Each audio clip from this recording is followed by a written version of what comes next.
जसं तुम्ही म्हणले जाऊ तिथे खाऊ, त्या मकरंद अनासपुरे जे आपले अभिनेते बीड जे बीडचे भूमिपुत्र आहेत, त्यांनी त्या चित्रपटात जे दाखिलं आहे जाऊ तिथे खाऊमध्ये हुबेहूब तीच घटना जसं काय धारवंट्यातली स्क्रिप्ट उचलली काय असं मला वाटतंय. इथं विहीर व्हायला पाहिजे, ही झालेली नाही. मग ही विहीर चोरीला गेली असं माझं म्हणणं. इन्व्हॉल्ड कोण कोण आहेत, बिलं उचलेली आहेत का नाही उचलले आहेत, का विहीर झाली का नाही झाली, ह्याची प्रशासनाने नोंद घ्यावी. तेवढ्या लोकांनी पाणी प्यायला जायचं कुठं? ह्या ज्याच्या काळात झाले असेल, सरपंच असो, ग्रामसेवक असो, प्रशासक असो, ह्याची चौकशी का प्रशासनाने करावी. नमस्कार, एक्सप्रेस महाराष्ट्र न्यूजमध्ये सर्वांचं स्वागत आहे. आपण एक पिक्चर पाहिला असेल, जाऊ तिथे खाऊ. त्या पद्धतीनेच एक विहीर चोरीला गेली होती. त्याच पद्धतीने धारवंटा गावामध्ये साळवे वस्ती, पवार वस्ती यांची जी सार्वजनिक विहीर आहे आणि शेळके वस्ती ह्यांची जी एक सार्वजनिक विहीर आहे, गट नंबर 257 मधली ही विहीर दानपत्र दिलेली होती शासनाला. ती विहीर चोरीला गेलेली आहे. म्हणजेच मकरंद नानासपुरे यांचे जो जाऊ तिथे खाऊ या पद्धतीनेच ही घटना घडलेली आहे. आणि ती विहीर ज्यांनी दानपत्र दिलं ते शेतकरी आपल्यासोबत आहेत. आपण त्यांनाच विचारू की तुम्ही दानपत्र दिलं होतं का नाही. या विहिरीचं दानपत्र माझ्या भाऊजाईच्या नावाने राधाकृष्ण पवार यांच्या नावाने गट नंबर 257 मधलं दानपत्र हे दिलेलं असताना ह्या वावरात विहीर नाही आहे. मग ही विहीर कुठे गेली? ऑलरेडी दानपत्र दिलेलं आहे, इथं विहीर व्हायला पाहिजे, ही झालेली नाही. मग ही विहीर चोरीला गेली असं माझं म्हणणं आहे. ह्याची प्रशासनाने नोंद घ्यावी. परंतु ज्या वेळेस ही विहीर चोरीला गेली त्यावेळेला तुम्हाला माहीत नव्हतं का? दानपत्र दिलेलं होतं. दानपत्र दिल्याच्या नंतर विहीर कंप्लीट करू म्हणले, विहीर काय झाली नाही. आज येईल उद्या येईल ह्या अनुषंगाने आम्ही वाट बघत बसलो. आज परिस्थिती अशी आहे की वस्तीला प्यायला पाणी नाही आहे. प्रत्येकजण हांडे घेऊन ह्या त्या विहिरीवरून पाणी शिंदून पाणी भरतोय. आज हे साळवे वस्ती आहे समोर, इकडं कॅमेरा फिरवा दाखवा, कारण की त्यांना आज एवढी बिकट परिस्थिती आहे. हे चौकट कॅमेरा फिरवा सर, कारण की प्यायच्या पाण्याची परिस्थिती आहे. सिंथफनावून पाईपलाईन आणल्यामुळं हा इथंच मोसंबीचा बाग जिवंत आहे. हेच पाणी त्यांना प्यायला आहे सध्या. पण कालांतराने कळलं की इथं विहीरच नाही आहे. हिचं बिल उचलण्यात आलेलं आहे. ही विहिरीची नोंद बघा, ह्याच्यावर नाव आहे 257 गट नंबरमधले फेरफार नंबर बघा 1711. आणि हे दानपत्र दिलेलं आहे 2 गुंठ्याचं. कोणाच्या नावाने? राज्यपाल तर्फे मुख्य कार्यकारी अधिकारी. कोणाच्या नावाने? गिरी. त्यावेळेसचे ग्रामसेवक सिद्धेश्वर गिरी. मग ह्याच्यामध्ये दोषी कुणाला धरणार तुम्ही? आता दोषी ते प्रशासनाने ठरावं. ह्याच्यात इन्व्हॉल्ड कोण कोण आहेत, बिलं उचलेली आहेत का नाही उचलले आहेत, का विहीर झाली का नाही झाली, ह्याची प्रशासनाने नोंद घ्यावी. जर इथं विहीरच नाही तर मग बिलं उचलली आहेत का नाही हे तुम्हाला माहिती आहे? आता आपल्याला माहीत नाही म्हणून, पण हे दानपत्र दिलेलं आहे ना, ह्याच्या आधारे तर बोलू शकतो ना. हे विहीर झाली का बिल उचललेत ह्याची शासनाने दखल घ्यावी. हे त्यावेळेची जी अधिकारी आहेत, हे राज्यपालांमार्फत आलेली ही विहीर आहे. मुख्य अधिकारी, गट विकास अधिकारी आणि ग्रामपंचायत ग्रामसेवक गिरीश सिद्धेश्वर नवनाथ यांच्या कार्यकाळामध्ये हा बोगस कार्यक्रम झालेला आहे. तरी जर या अशा पद्धतीने जर बोगस कार्यक्रम होत असेल तर मग जनसामान्यांनी पाणी प्यायचं कुठं जाऊन? आज ज्यांच्याकडे या ठिकाणी विहिरीच नाहीत किंवा ज्यांच्याकडे पाणी पिण्याचा कसल्याच पद्धतीचा स्रोत नाही, मग ही त्यांच्यासाठी विहीर होती. परंतु ही विहीर या ठिकाणी गायब झालेली आहे. मग त्यांची आज खऱ्या अर्थाने त्यांची आज अडचण आहे की त्यांना पाणीच पिण्यासाठी या ठिकाणी नाही. तर आपण इथं ग्रामस्थ आहेत त्यांना पण विचारू की ही त्यांची वस्ती इथं राहतात वस्तीवरती, त्यांना विचारू आपण की ही विहीर तुम्हाला माहिती होती का? आम्ही विहिरीची मागणी बऱ्याच वेळेस केली. आत्ता सध्याच्या ग्रामसेवक मॅडमला मागणी केली, त्यांना म्हणलं आमची विहीर माळाला विहीर आहे म्हणतात, मग आम्हाला विहीर दाखवून द्या. मी सारखं त्यांना म्हणतो. प्रत्येक ग्रामसभाच्या मिटिंगमध्ये मॅडमला मागणं ह्याचे. रस्ता आम्हाला नव्हता तर रस्ता झाला. मॅडमला म्हणलं आम्हाला माळाला विहीर होती तर मग विहीर दाखवा ना.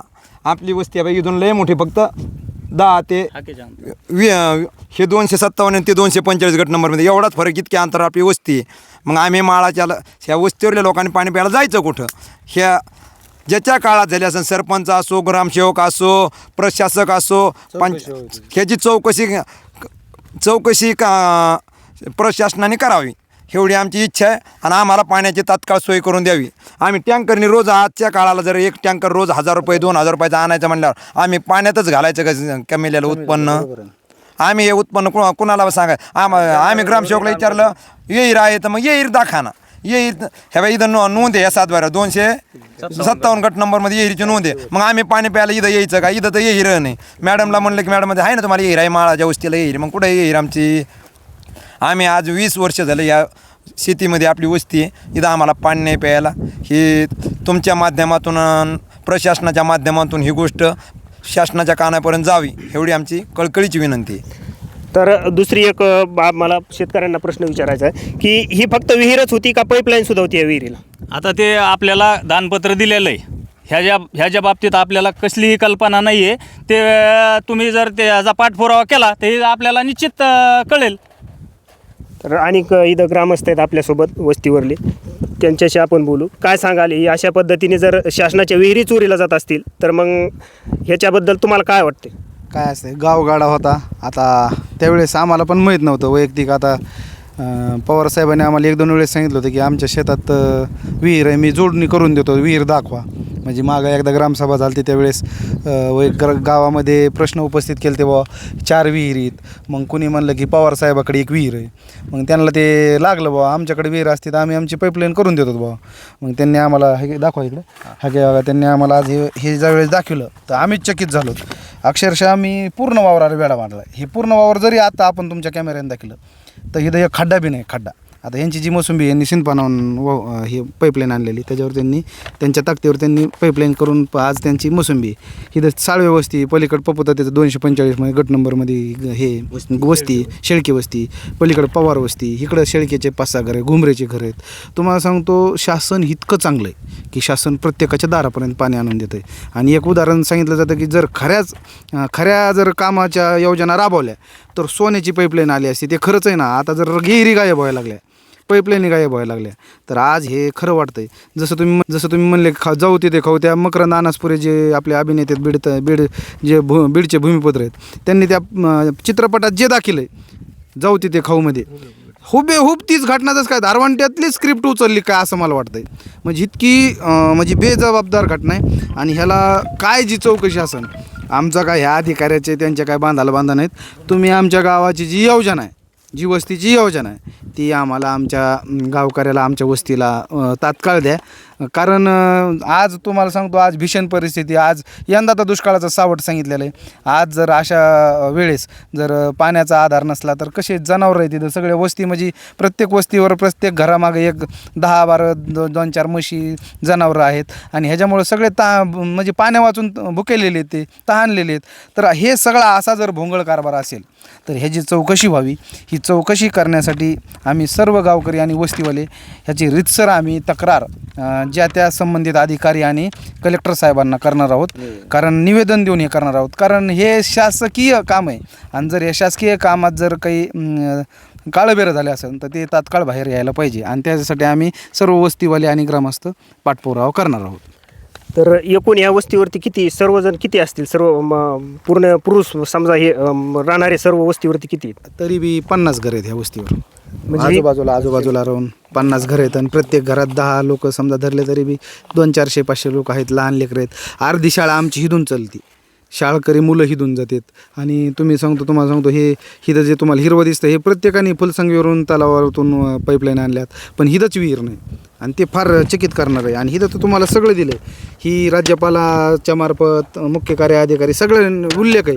गट नंबर 257 अजून पण जर कोणी व्हिडिओ बघत असेल तालुका गेवराई जिल्हा बीड आणि गाव धारवांटा येथील धारवांटामधील 257 गट नंबरमध्ये हिथं विहीर शासनाच्या नावावर आहे, दान दिलेली. पण हिथं नेमकं हे बिलं उचललेत का नाही उचललेत ह्याची पण चौकशी करावी. आणि ही विहीर कुठं आहे ते पण आम्हाला शोधून दाखवावं. आणि कोणती यंत्रणा जर असन विहीर झाकलेली असन आणि ती उघडी होत असन तर ती यंत्रणा बी धारवांट्यात आमच्या वस्तीवर आणावी. होय तात्या? ही वस्तीवर म्हणजे येण्याची गरज आहे. कारण आता जनावर ढोरं आहेत आमचे. आम्ही आज ह्या टायमाची लई परिस्थिती बिकट आहे. पाण्याच्या माणसाला एक थेंबाचं पाड्याला आहे. आता प्रत्येक शेतकऱ्याला आता ह्यांना पाणी द्यायचं. ह्यांना एक भांडं जरी आम्ही चाललं तर ह्यांना बी वाईट वाटतंय. बरं त्यांचे झाडे त्यांनी एवढी योजना केली, त्यांच्या पाईपलाईनला आम्ही सारखंच भरणं हे आम्हाला बी योग्य वाटत नाही. पण पिण्याच्या पाण्यासाठी ते काय नाही होय म्हणत नाहीत. पण आमची पिण्याची आजच्या पाण्याची सोय तात्काळ करावी शासनाने, एवढीच आमची कळकळीची विनंती आहे. शेतकऱ्याचं तरी पाणी आम्ही कवार पिणार, ते त्यांच्या नाही म्हणत नाही, त्यांची चालू असली का आम्हाला पाणी प्यायला ते कधीच नाही म्हणत नाहीत, पण आम्हाला शासनाने कुठून तरी तात्काळ पाण्याची सोय करावी.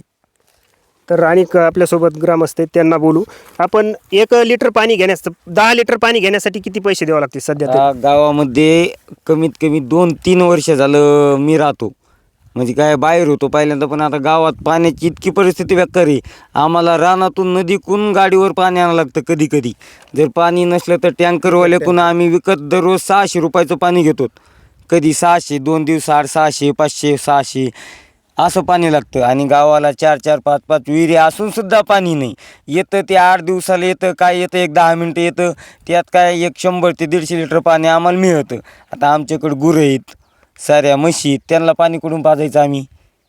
काही काय ना शासनाने निधन टँकरची सोय करावं, किंवा हे ज्या विहिरीत त्या विहिरीला काही काय ना तासभर चालेल इतकं पाणी आहेच ना, मग त्याचं काहीतरी करून तात्काळ दखल घ्यावी, ही नम्र विनंती. तर ह्या पद्धतीने जाऊ तिथं खाऊ अशा पद्धतीने धारवंटा गावातील विहीर चोरीला गेलेली आहे. आणि शासनाने हर घर जल ही योजना सुरुवात केली, पण हर घर योजना ही सुरुवात केल्याच्यानंतर ह्या योजनेमधली जर विहीर चोरीला जात असतील तर मग जनसामान्यांनी कुणाकडे न्याय मागायचा, हेच खऱ्या अर्थाने ते प्रश्न पडतो. कारण आज जर पाहिलं तर त्यांनी सांगितलं की दररोज 500 लिटर पाणी घेतलं तर 600 रुपये द्यावं लागतात. जर हेच असंच चालू राहिलं तर आज पाऊस नाही आणि ही जर अशी परिस्थिती राहिली तर शेतकरी निश्चित कर्जबाजारी आणि आणखीन कर्जबाजारी झाल्याशिवाय राहणार नाही, हे मात्र निश्चित आहे. एवढं बोलतो. नारायण शेळकेसह मनीष शेळके, एक्सप्रेस महाराष्ट्र न्यूज.